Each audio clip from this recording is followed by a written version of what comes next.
Hello everyone, माय self Satish Pawar आणि तुम्ही पाहत आहात पवार सर अकॅडमी. आज आपण पाहणार आहोत मोल कन्सेप्ट. तर मोल कन्सेप्ट म्हणजे नेमका काय ते आज आपण पाहणार आहोत. तर मोल कन्सेप्ट ही JEE नीटमध्ये विचारलेला प्रश्न, खूप सारे प्रश्न विचारले जातात JEE नीटमध्ये. तर हा व्हिडिओ तुम्ही काळजीपूर्वक पाहणे तरच तुम्हाला समजेल, अन्यथा समजणार नाही. चला तर आपण पाहूया. तर मोल कन्सेप्ट म्हणजे काय. तर मोल म्हणजे जर आपण एखादा सबस्टन्स घेतला, तर तुम्हाला तर माहिती आहे सबस्टन्स हा किंवा ॲटम्स, मॉलिक्युल्स किंवा अदर पार्टिकल्सपासून बनलेला असतो, वेगवेगळ्या पदार्थापासून. तर त्या सबस्टन्समध्ये असलेल्या ॲटम्स, मॉलिक्युल्स, अदर पार्टिकल्सचं अमाऊंट म्हणजे किती येते नेमके, त्याला आपण मोल असं म्हणतो. पण मोल जसं की आपण आता 12 ग्राम ऑफ कार्बनमध्ये पाहिजे की 12 ग्राम ऑफ कार्बन हे 12 ग्राम कार्बनमध्ये ॲटम्स असतात. करेक्ट. तर कार्बनच का घेतला आपण, तर 12 ग्राम ऑफ कार्बन आणि इथे दिलेलं आहे आयसोटोप्स, 12 आयसोटोप्स. तर आयसोटोप्स म्हणजे काय, तर 12 आयसोटोप्स म्हणजे same atomic number but different atomic mass. म्हणजेच काय, त्यांचा ॲटॉमिक नंबर हा सारखा असतो, पण त्यांचं जे ॲटॉमिक मास आहे ना ते वेगवेगळं असतं. 3 प्रकारचे. तर आपण आता, आणि त्याचं SI युनिट आहे मोलचं MOL, MOLE. मोल याचं युनिट MOL हे युनिट एक असते. तर आपण आता एक थेरी पाहूया आणि मग पुढे जाऊ. तर मोल म्हणजे the mole is amount of substance that contains as many entities, atoms, molecules or other particles. तर इथे काय सांगितलेलं आहे, the mole is amount of substance. जो पण काही सबस्टन्स आपल्या बनलेला आहे, ॲटम्स म्हणा, मॉलिक्युल्स म्हणा, अदर पार्टिकल्सपासून बनलेला असेल, तर त्या ॲटमचं मास म्हणजे ते किती आहे त्यामध्ये सबस्टन्समध्ये, त्यालाच आपण मोल असं म्हणतो. As there are atoms in exactly 12 gram of carbon, 12 isotopes. म्हणजे इथं काय सांगितलेलं आहे, जसं की 12 ग्राम कार्बनमध्ये ॲटम्स असतात, किती असतात, तर 12 आयसोटोप्स. तर 12 आयसोटोप्स म्हणजे कसं आहे, आयसोटोप तुम्हाला सांगितलेलं आहे same atomic number but different atomic mass. आणि त्याचं युनिट आहे, मोलचं युनिट आहे मोल. म्हणजेच MOL हे मोल त्याचं युनिट आहे आणि MOLE त्याला प्रत्यक्षात आपण म्हणतो. तर आता आपण पुढे जाऊया. तर आपण ते म्हणजे तिसरा पॉईंट, त्या सबस्टन्समध्ये आपण एखादा सबस्टन्स घेतला, त्या सबस्टन्समध्ये जे काही atoms, molecules, other particles, ions असतात, ते सारख्याच नंबरमध्ये, सारख्याच प्रमाणात आणि सारख्याच प्रकारचे असतात. सेम नंबर ऑफ ॲटम्स, सारख्याच प्रकारचे असतात, सारख्याच नंबरचे असतात, बरोबर. तर केमिस्ट्रीमध्ये काय कसं काउंट केलं होतं, केमिस्ट्रीमध्ये काउंट केलं होतं की कसं काउंट केलं होतं, त्यांच्या ॲटॉमिक, आपण पुढे पाहूया, इरेज करून घेऊया. केमिस्ट्रीमध्ये असं सांगितलं आहे की असे त्यांनी काउंट केलं होतं की जो काही आपण सबस्टन्स घेतलेला आहे, बरोबर, जो काही आपण सबस्टन्स घेतलेला आहे त्या सबस्टन्समध्ये किती ॲटम्स किंवा किती मॉलिक्युल्स आहेत आणि त्या सबस्टन्सचं मास यांचं त्यांनी काउंटिंग केलं होतं. आणि जी काय रिॲक्शन होणार आहे त्यांच्या ॲटम्स, मॉलिक्युल्स किंवा अदर पार्टिकल्स जे काय बनलेले आहे एक्सेट्रा त्या ॲटम्स, मॉलिक्युल्स जी रिॲक्शन झाली, तर त्यांचा एक आपल्याला रेशो मिळालेला आहे ना, तो रेशो हा डेफायनेट राहणार आहे. काय राहणार आहे, डेफायनेट, एकच प्रकारचा राहणार आहे, सारखाच राहणार आहे आणि डेफिनेट राहणार, बरोबर.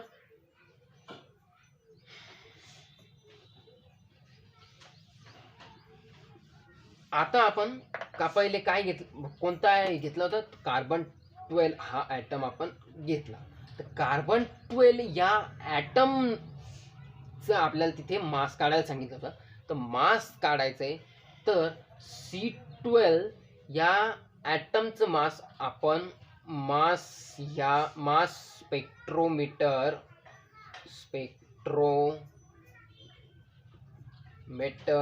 या साधनानुसार ते आपण या इन्स्ट्रुमेंटनुसार ते आपण C12 ॲटमचं मास आपण फाईंड कर.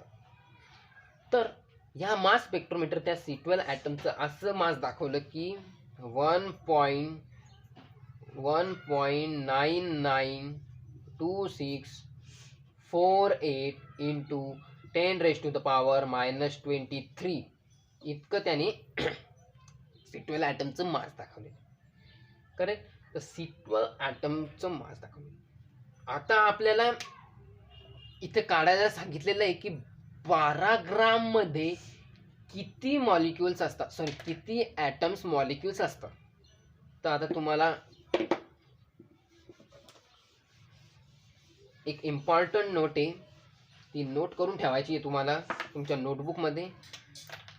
ते तुम्हाला विचारलं पण शकतं. 1 मोल मध्ये 12 ग्राम कार्बन. आपण ॲटम कोणता घेतला होता? कार्बन. त्याचं ॲटॉमिक मास किती येतं? आपण घेतलं होतं 12. तर 1 मोल मध्ये कार्बनचं 1 मोल मध्ये 12 ग्राम इतकं वजन असेल. आणि जर आपण दुसरा ॲटम घेतला, तर आता समजा आता ऑक्सिजन घेतला, तर ऑक्सिजन मध्ये 1 मोल मध्ये किती? 16 ग्राम इतकं वजन असेल. खरे.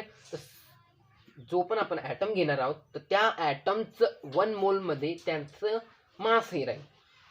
तर कार्बनचं काय आहे? 1 मोल मध्ये 12 ग्राम आहे. तर 12 ग्राम मध्ये 12 ग्राम मध्ये किती मॉलिक्युल्स आहे, किती ॲटम्स आहेत ते आपल्याला इथं काढायचे. तर आपण पुढे जाऊया. तर आता आपल्याला काढायचंय कार्बनचं. कोणाचं काढायचंय? कार्बन या ॲटमचं. तर 12 ग्राम पर मोल C12 अपॉन 1.992648 इंटू 10⁻⁻23 पर मोल C12. तर याचं आपल्याला डिव्हिजन भेटलेलं आहे 6.0221367 इंटू 10⁻23 इतकं आपल्याला व्हॅल्यू मिळेल. म्हणजेच आता इथं करतो की कार्बन मध्ये 12 ग्राम इतकं 1 मोल म्हणजे 12 ग्राम इतकं वजन असतं. तर 12 ग्राम मध्ये किती मॉलिक्युल्स ॲटम्स असतात? तर 6.0221367 इंटू 10⁻23 इतके ॲटम्स त्या कार्बन मध्ये प्रेझेंट असतात. बरोबर. तर आता आपण तुम्हाला हे इम्पॉर्टंट नोट आहे बरं का, हे नोट करून ठेवायचं आहे तुम्हाला किती असतात. हे तुम्हाला पुढे कामी पण पडू शकते. मेन पॉइंट आहे मोल कॉन्सेप्ट मध्ये. तुम्हाला नोट करून ठेवा. तर आपण पुढे जाऊया. तुम्हाला स्क्रीनशॉट काढून घ्यायचा तर स्क्रीनशॉट काढून घ्या. चला पुढे.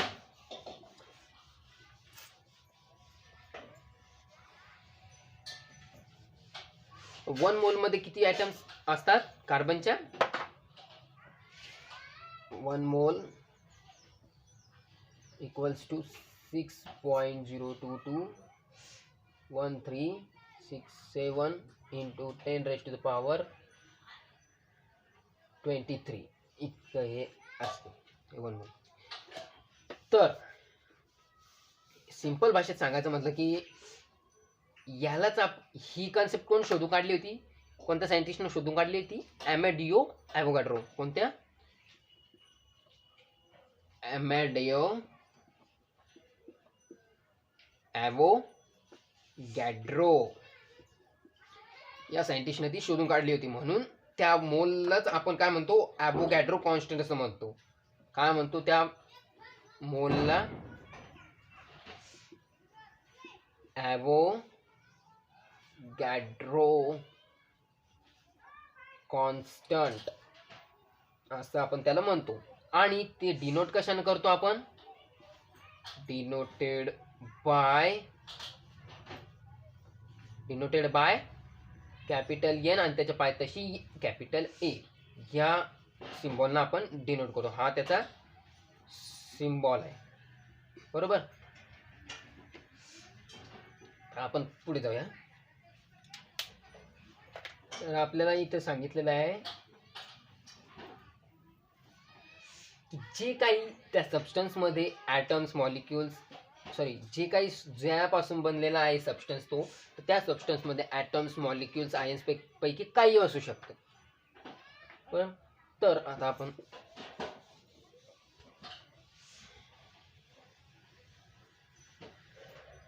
तुम्हाला मी पहिलेच सांगितलं होतं की पहिल्या स्टार्टिंगला पॉईंट हा व्हिडिओच्या की केमिस्ट्रीमध्ये नंबर त्यांच्या केमिस्ट्रीमध्ये सबस्टन्सच्या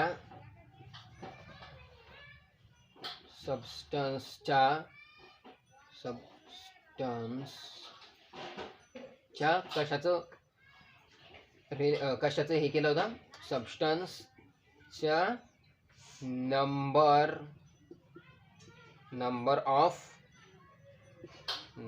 ऑफ ॲटम्स ना त्यानंतर अँड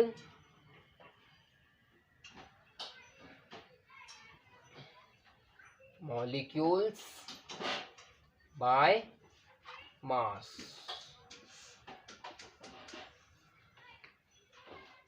कशाचं काउंट केलं होतं केमिस्ट्रीमध्ये असं आता काउंट केलं होतं की नंबर ऑफ ॲटम्स म्हणजे जो पण आपण सबस्टन्स घेतलेला आहे त्यामधील ॲटम्स किती आहेत आणि त्या सबस्टन्सचं मास यांचं आपण काउंटिंग केलं होतं. तर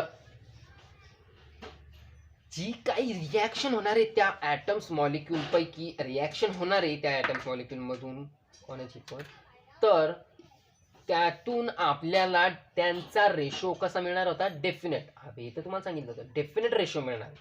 कसा डेफिनेट रेशो. तर डेफिनेट रेशो मिळाल्यानंतर तर त्यांच्या रिलेशनशिप कसं ते आताच सांगितलं. त्यांचं रिलेशनशिप कशाचं दाखवलेलं आहे मोल कन्सेप्टमध्ये. याच्या नंबर ऑफ ॲटम्स आणि मॉलिक्युलचं मास यांच्यामध्ये त्यांचं रिलेशनशिप दाखवलेलं आहे मास आणि नंबरमध्ये. तर आता आपण एक एक्झाम्पल घेऊया आणि त्या फॉर्म्युला तयार होईल त्यातून आपण ते पाहूया. Find the